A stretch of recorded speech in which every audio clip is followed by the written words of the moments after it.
Hello students, welcome to the video on the CLAT preparation.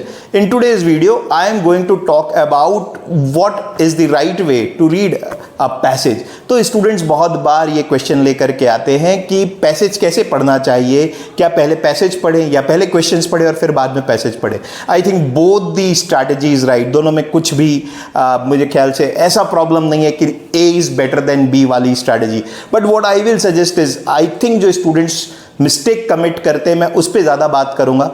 The biggest problem is students devoting lot of time in reading a passage. तो passage पढ़ने में ज़्यादा time devote करते हैं और question जल्दी जल्दी सॉल्व करने की कोशिश करते हैं, जो कि एकदम गलत स्ट्रैटेजी है. See understand, you are getting marks to solve the question, not to read the passage. That doesn't mean that you do not have to read the passage, but what I am trying to say is आपको एक 400 words या 500 word का passage मिलता है. Ideally आपको 2 से 2.5 minute में ये पैसेज पढ़ लेना चाहिए, राइट. आप पैसेज को थोड़ा सा फास्ट पढ़ें. Try to understand what is the main message, what is the main idea of the passage that author is trying to convey.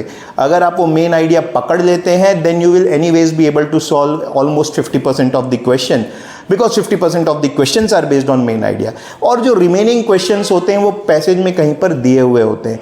If you have read the passage once, although quickly भी पढ़ा है, even then you will be able to locate कि कहाँ पर ये बात दी हुई थी.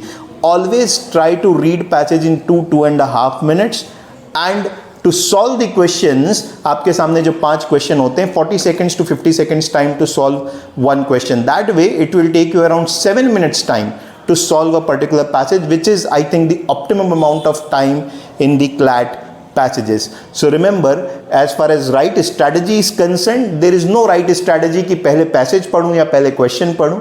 My suggestion would be passage को 2 से 2.5 मिनट में पढ़ें and then go to solving the questions. Do not overthink while marking the options. I will discuss about this more in my subsequent videos. Thank you.